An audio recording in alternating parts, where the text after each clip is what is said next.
শেষ হতে যাচ্ছে মার্কিন রাষ্ট্রদূত পিটার ডি হাসের বাংলাদেশ অধ্যায়। ঢাকার নতুন রাষ্ট্রদূত হিসেবে ইতিমধ্যে স্যাংশন ডিপার্টমেন্টের সাবেক কর্মকর্তা ডেভিড মিলের নাম ঘোষণা করেছেন মার্কিন প্রেসিডেন্ট জো বাইডেন। দেশটির সরকারের নানা পর্যায়ের শুনানি এবং সিনেটে অনুমোদনের পর ডেভিড মিলের পদায়ন কার্যকর হতে সময় লাগবে আরও কয়েক মাস। একসময় ঢাকার মার্কিন দূতাবাসে কাজ করতেন এই মিল। আসা যাক বিদায়ী রাষ্ট্রদূত পিটার হাস প্রসঙ্গে। আর্ল মিলারের পর 2022 সালের মার্চে বাংলাদেশের রাষ্ট্রদূতের দায়িত্ব নিয়ে আসেন পিটার হাস।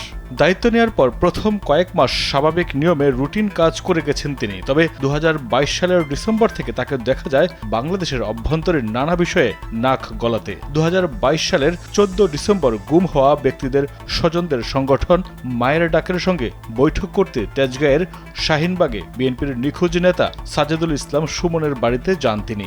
ওই বাড়িতে রাষ্ট্রদূতকে ঘিরে ধরে স্মারকলিপি হাতে তুলে দেওয়ার চেষ্টা করে মায়ের কান্না নামের আরেকটি সংগঠনের কর্মীরা। তখন তড়িঘড়ি করে পিটার হাস সেখান থেকে চলে যান। এই ঘটনা নিয়ে বাংলাদেশের রাজনৈতিক অঙ্গন উত্তপ্ত হয়ে ওঠে। পিটার হাসু পররাষ্ট্রমন্ত্রীর সঙ্গে জরুরি বৈঠক করে নিরাপত্তা উদ্বেগের কথা জানান। এর পরের বছর অর্থাৎ 2023 সাল পুরোটাই বাংলাদেশের অভ্যন্তরীণ রাজনীতি নিয়ে নাওয়া খাওয়া ভুলে দৌড়ঝাঁপ করেন পিটার হাস। বেশিরভাগ সময় বাংলাদেশের বিরোধী রাজনৈতিক দলগুলো প্রকাশ্যে কখনো গোপনে পিটার হাসের সঙ্গে বৈঠক করেন। এমনকি জামায়াত ইসলামের সঙ্গেও মিলিত হন পিটার হাস।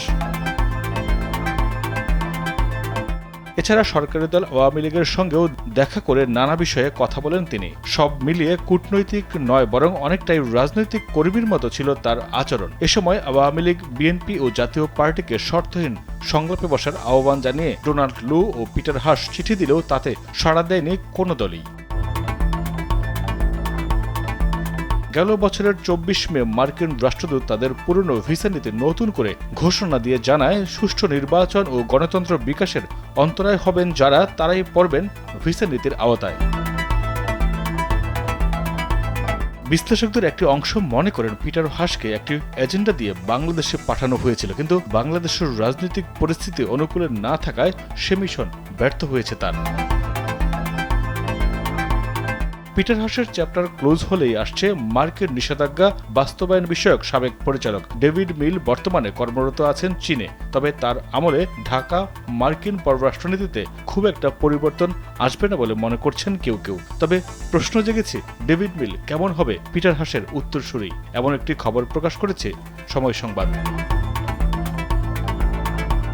মাইদুর রহমান রুবেল, কালবেলা।